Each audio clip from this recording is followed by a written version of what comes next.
considering an early, forced, or otherwise unconventional retirement, we have David Stryzewski, who is the Sound Planning Group CEO, here with some advice.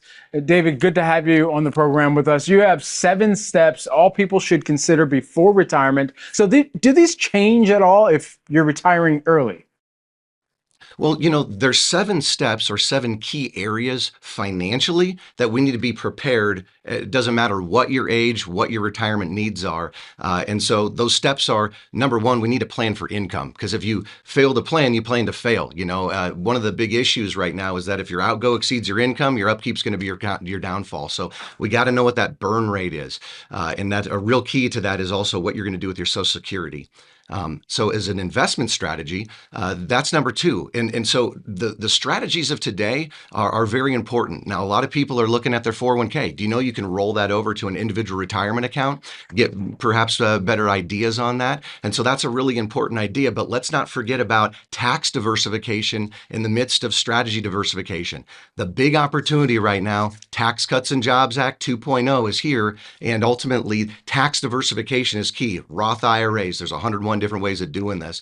We got healthcare planning, critical to do. Get your Medicare right, your healthcare right. Big changes actually happen here in 2025 with that. And then we move into our step 5, which is real estate.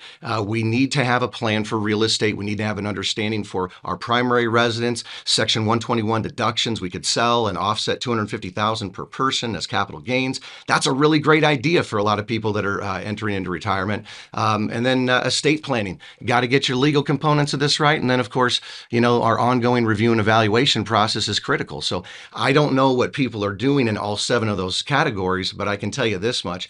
Every single person that's looking at retirement has 3 things in mind. They want confidence in what they're doing, clarity to know what it is, and ultimately more control. And so we give that 7-step process, and that's our way of sharing it. For anyone considering leaving the workforce in their 50s, or hey, and if you can, more power to you, or early 60s, what should they be considering? Okay, well, there's a number of things that are very important, especially if you retire earlier than like age 65. Why? Medicare or your health care becomes very expensive to pay for on your own. And so, maybe you want to start a side hustle or something like that. There's a lot of ways to figure this out. But yes, we need to make a spending plan, which is so important. If your outgo exceeds your income, your upkeep will be your downfall. You got to also take control of your investments. And so, the portfolio that you would have in your 50s is potentially very different than the portfolio you'd have in your 70s.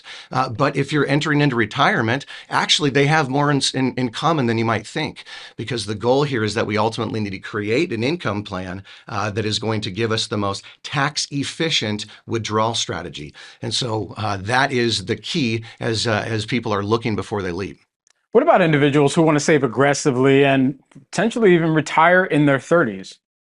Yeah, well, this is a moving trend, and so a couple things that I would say to that group is, what are you going to refire to? And so if your why is big enough, you will sacrifice and live like nobody else today. That means saving more, spending less, not trying to keep up with the Joneses, in order to put yourself in that position in the future. But you want to ultimately ask yourself, what are you trying to do, and what are you trying to accomplish? If you're trying to take money out of a 401k or an IRA and you're under the age of 59 and a half, that could be challenging unless you understand some of the rules. And so you just need to get this right. You got to set these things into motion at an early place, but you need to understand the diversification and ultimately the required rate of return that's going to take you in order to achieve that lifestyle that you're looking for and to ultimately accomplish those goals. So that high net worth person has a really exciting road in front of them, but they got some planning.